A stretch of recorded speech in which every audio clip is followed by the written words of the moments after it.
I have a movie. It's Shake, Rattle, and Roll Extreme. I love it. Nasa Rage episode ako. First 12 minutes lang namatay na ako. Spoiler alert, after 12 minutes daw. Okay. Ako yung naging zombie. At the 12-minute mark, mamamatay siya. So kapag nanood kayo, please, pakicheck nyo yung time. Para, malapit na siya maging zombie. Ganoon. Yes.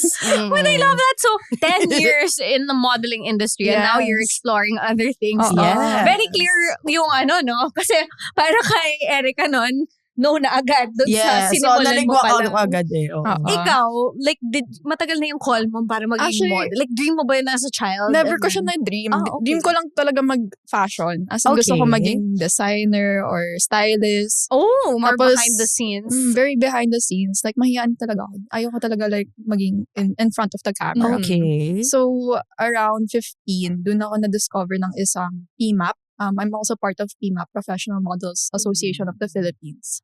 I was discovered by a senior member. Then she said, you know what, you should do modeling. I'm like, kayo shy ako. Ang unang thoughts mo nun ay nasa-shy ka. Oo, kasi I'm Filipino-Chinese. So, Okay. Filipino-Chinese are like a very conservative culture. I come from a conservative school. Tapos bawal mga sleeveless. Yung kailangan talaga yung balot na balot. Mhm. So I was really second guessing. Pero my mom and my dad super supportive. Like, yeah, go lang. And then I'm like, hindi ko nga kaya. But anyway, I booked my first commercial. Then the rest was history. Parang feel ko nag-open ng door si God. Then, hindi siya nagsara. Then every rejection, parang nag-redirect siya ng bagong project and so forth. I'm here. 10 years na. And then, naging actor na rin. Wow. But in that industry, like, there's a lot of rejection too. Like, yes, swerte ka. Was it your parang the first, diba? So, someone found you, they scouted you, pinatry ka. Yung sa first try mo ba, you got the role agad, the project? No, actually. Okay. Parang, alam mo yung mga like commercial. Okay. Oo, commercial. Alam mo yung mga commercial like very NDA, like hindi mo alam. Yes. So, pa-call ka back ka ba nila or hindi? Like, first time ko rin. So, when they called me back, like, totoo ba to? Like, is this for real? Like, I'm not even sure. And parang, nakakatakot kasi syempre, like, hindi namin sure if kung legit ba or ever. But they're really, when we, yung maganda dun is when we network and marami natin nakikilala. Like, it actually gives us that, it opens us more doors. So, yun, it was actually a good commercial. My first ever That was the first international one. commercial. International Her first one was- commercial. The first one was international. So, that was Yeah. the first project Yeah, that you first booked project. na Tapos international. pasok agad. Pasok. I love that. Very blessed. Like, parang sabi mo kanina, di ba? Parang pinapakita ni Lord talaga sa'yo yung, Yes. like, ito, dito ka. Para sa'yo to. True. Pero hindi yun lahat ganon. So, how was your first rejection? My first rejection. Tapos so sabi ni Mika, actually never ako na-reject. Ano ba? Favorite ko sa Marami tayong rejections. Like, especially in this industry, in modeling, there's a lot of rejections. Even if, my 10 years of experience ka na and you did a lot, you have a lot on your set card, your credentials. Like, you always get rejected. They're always looking for something. How was Pero- that first one? Kasi syempre parang this was a new space to be in. Everything was happening so quickly and amazingly Yes. also. So that first one, how was that? Was it like, nasya ka ba? Ganun? Oo. Or Or easy mo ba siya natanggap? Na Ang like, dami ko alam na mo, rejections. everything Wala na happens. maalala yung first Hindi na rejection. Ang daming rejections. Pero yung feeling ko every time, ito yung magandang sinabi ng mom ko. Like, every time you get rejected, isipin mo na lang, like, someone needs it more than you. And then, mas be-bless ka ni Lord ng yung para sa'yo dapat. Hindi siya rejection, it's redirection.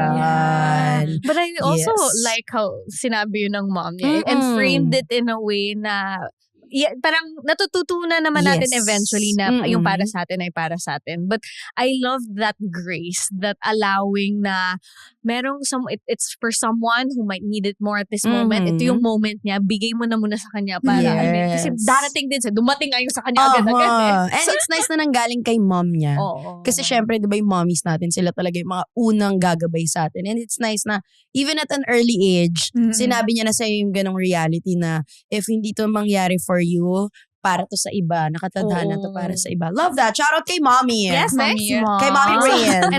And supportive dad as well, no? Mm. So, you entered this, diretso na to the international scene. Yes. Hindi Was pa, marami pa. Okay, There was a marami. lot of things I did pa, like a lot of rejections and projects. How I won Elite, it was pandemic. Tapos, walang trabaho as in, yung ginagawa ko kasi before as a model, high school pa ako noon, so inipan ko yung cuts ko. like yung sabi mo, like, nagka-cut talaga ako. Like, with yung iniipon ko talaga. Then, nung nag-pandemic, nawalan ng trabaho lahat ng models and the industry, it was really a sad time. So, I think yung internet, diba, mas naging platform natin to really find jobs. And I saw the Elite Model Look competition. They opened application. So, I just shoot my shot. Tapos, nagulat lang ako one day, like, they accepted me. Si Elite Model Competition is online or nilipad ka ba? Dapat, liliparin ka. So, you're gonna go to Paris or the competing country. Tapos, yung mga kasama mo is yung iba-ibang, like mga from Europe, from Asia, and magka-compete kayo in one whole say. Parang Miss Universe pageant. Okay.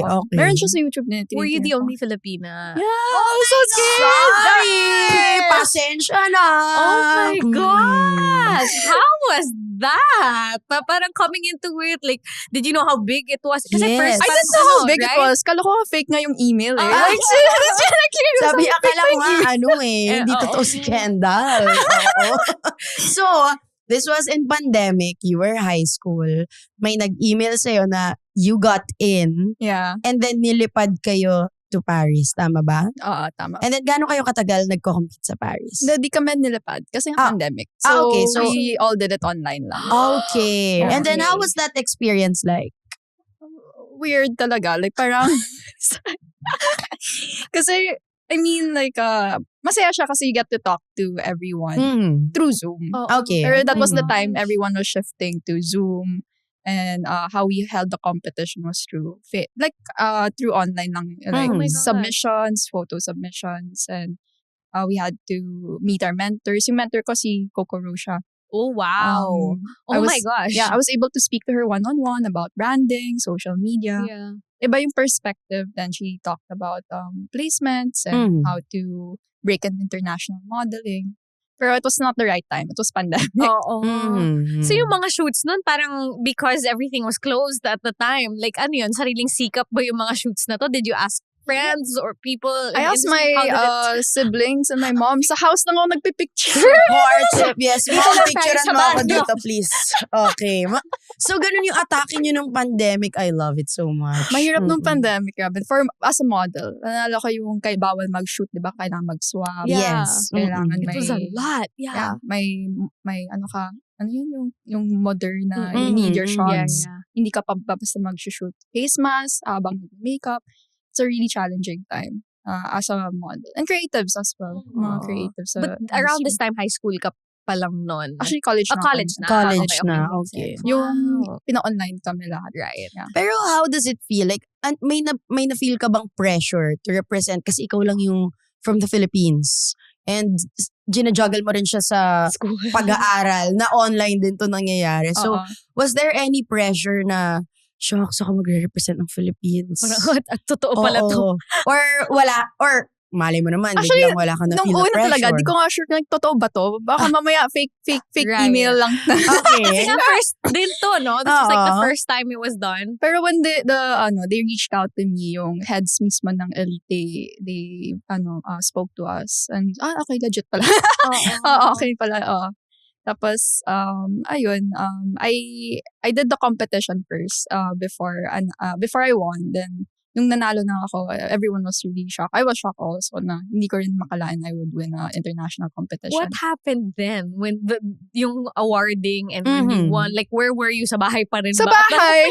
Like, on camera. And how was through that? Zoom. Alam mo, Okay. I can't imagine kung biglang moment niya yun tapos nawalan sila ng internet. Oo.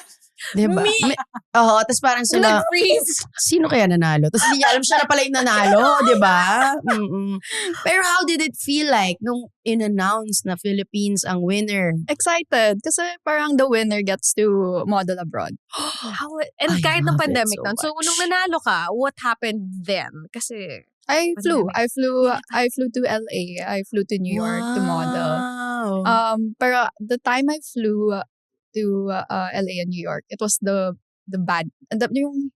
worst time to fly. yeah. Oo, yan yung topic natin, yung kung worth it ba. Oo. Oo. Kasi yung time na lumipad ako, for models here in the Philippines, mga Filipina models, when we fly, some talaga, we call it placement. So, iba pupunta ng London, ng New York, Asian countries as well. Yung time na pumunta ako, it was parang may crisis pa. So, it was really hard to work in abroad. So, ayun, the living cost was high, like renting an apartment, your food, and lahat, laundry, very adulting, one-on-one. How long was that? I think I stayed around 6 months to a year. And then, Ang tagal din. Yeah. Oh. and it's lonely. Like, And such a grabe. unique moment in time kasi na hindi ka Yes. makalabas masyado so medyo praning yung iba or merong ibang hindi praning and you're like, okay sir, guminyam, ganon. It was na-realize ko, may rin pala ako. I miss my family. Like, when I was abroad, Homesick naman talaga. super homesick. If this episode made you reflect on your own life decisions, then maybe it's time to ask yourself the same question.